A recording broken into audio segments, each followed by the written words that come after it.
Hi, this is Bill coming from a dip station, and I'm going to talk about 5 defining moments that happened in my life.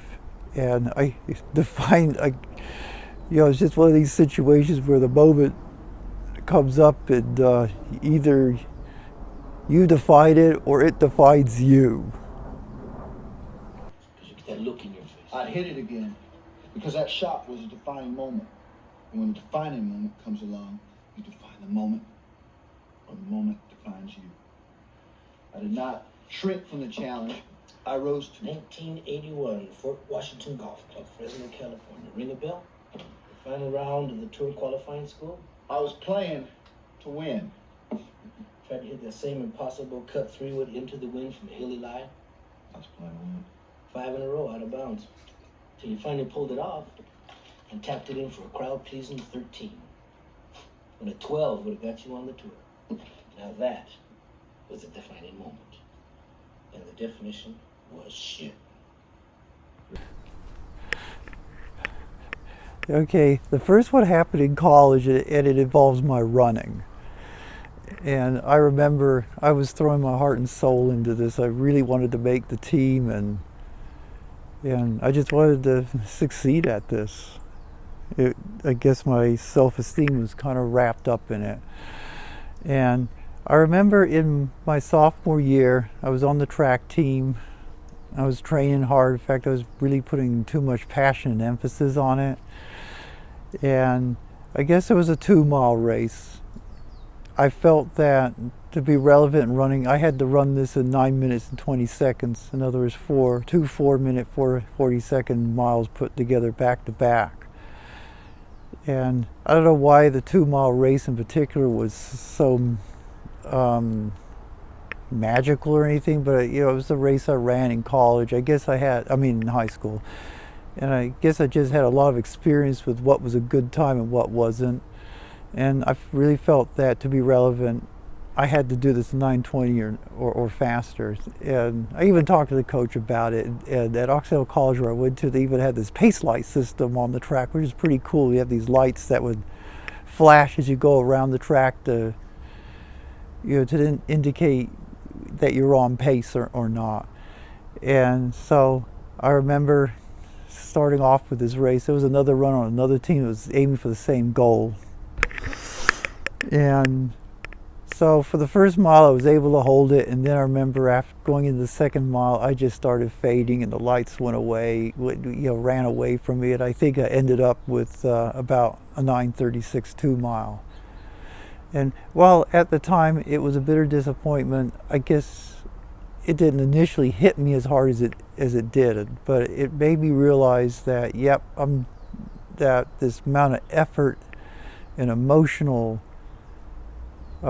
pressure I was putting on myself to succeed at running was just a lot of misplaced effort. And it was kind of at that point, I guess I learned that I'm just not that good at distance running.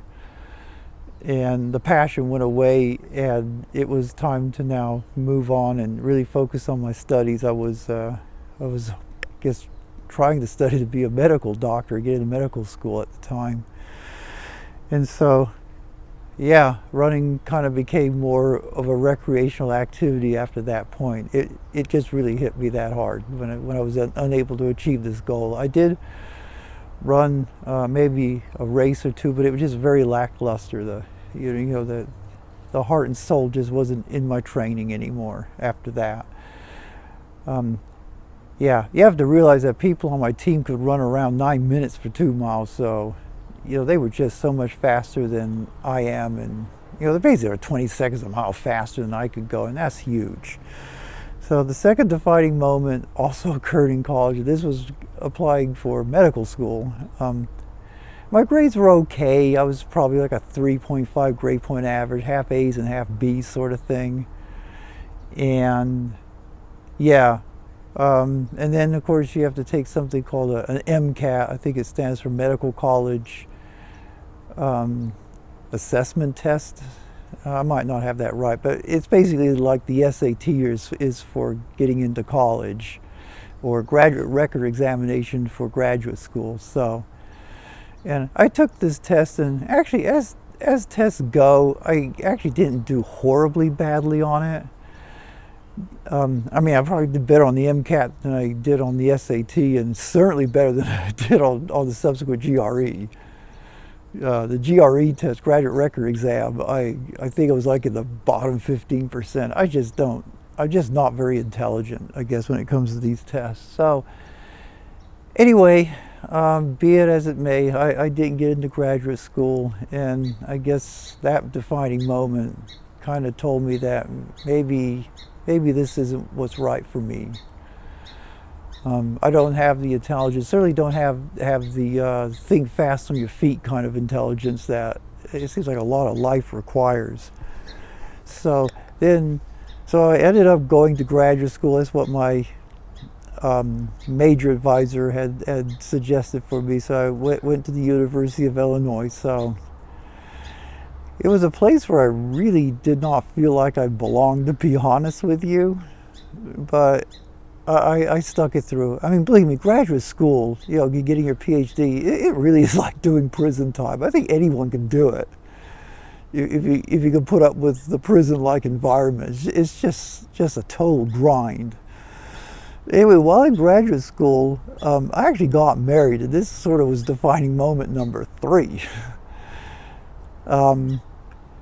Because here, I was married for about 3 years, and after I graduated graduate school, I was unable to get a job. So again, no surprise there, another area I struggled. And my wife of that time divorced me. Basically, she said that I was not really good enough for her, and that she deserved better. And in a lot of ways, I guess I can't disagree with her. She certainly was more intelligent person than I am.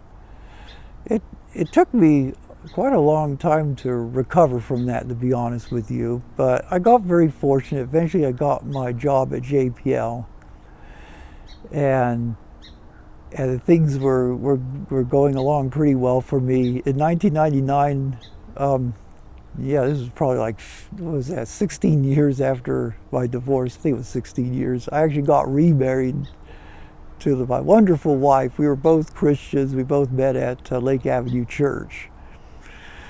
And I think we were more equally yoked, if you will, and committed to the same principles. We both also wanted to have children, but of course we were both like 40 and I was 42, so we needed some medical help with that. But we got our beautiful daughter, and that was awesome. But around I think it's 2007, I guess, hit defining moment number 3, and that was when my boss was retiring, and basically he promoted 4 people, and I wasn't one of them. And I remember being very crushed by that decision. I thought I had been doing pretty well at my work, but I guess what I learned from this is that maybe I really wasn't that good at my work. I was able to do my job at a reasonably decent level of performance, but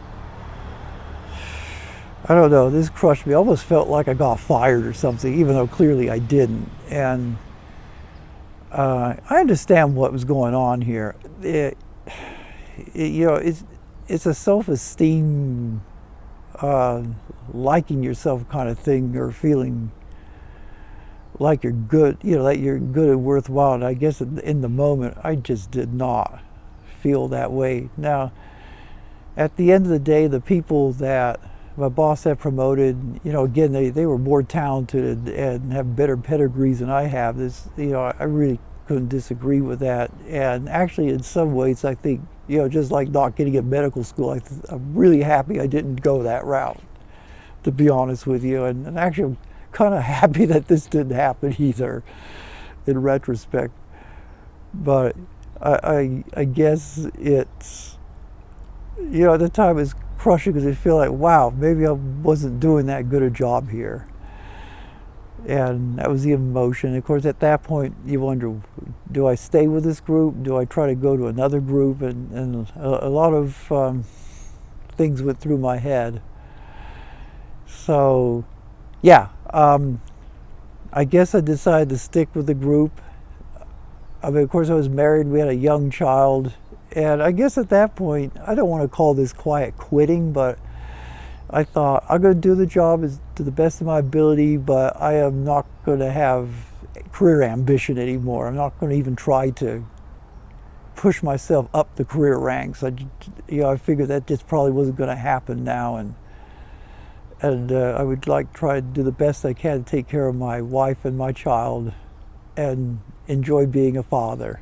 So, okay, so then defining moment number 5, 2001, in May. That was when my wife passed away.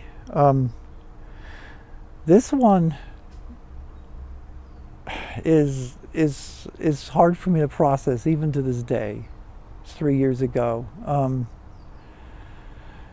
I think to myself, did I fail her as a husband as I had failed my first wife? Well, is there anything I could have done to have kept her alive today? And my wife was not in good health for I would say certainly starting in 2010, maybe even before then, she was having health issues. She had sarcoidosis to start with, but I think that actually resolved. But because of the medication she was put on, particularly steroids, she developed diabetes, and her cause of death was arteriosclerosis, even though we had no knowledge that she had this. She was being monitored for it too during all of this. Yeah, so I just wonder what role I had. The only thing I could say is that obviously I wasn't good enough to be a doctor. This was obviously a medical problem, and I guess the doctors weren't good enough to really get her well, so I guess that's not totally on me. In fact, the reason why I have long hair is because in 2010 my wife had said, "Don't cut your hair until they make me well again." So this is where the long hair came from. I haven't cut it since 2010, by the way. I actually like my long hair. It's kind of one thing I like about myself. So, but one part of this where maybe I did contribute it is that my wife handled all the finances in our household, and unfortunately she also kind of had a shopping addiction habit, and things weren't going too well toward the end of the say 2019 or 2018, and then a scammer came into our lives, or into her life, and they promised her that they were going to give her like $2 million and 2 cars or something, but of course he had to send them some money for some stupid reason. I got really upset when she had gone for this. Unfortunately, it did not stop. And to make a long story short, I ended up, I'll maybe put a video about this because it's quite an interesting story. This is actually why I got an interest-free credit card, believe it or not. It was a part of an app, or during math, I should say, while all this is going on. But anyway, yeah, to just wrap this up quickly, I took over all the finances, first the house and then the apartment building, and it kind of undermined what she felt was her purpose in our marriage and in her life. And yeah, I know that kind of devastated her, but I did not know what to do. We were going, we were behind on like house taxes and property mortgages and things like that, so we're going to lose our properties, and my wife was pretty nearly bedridden, and she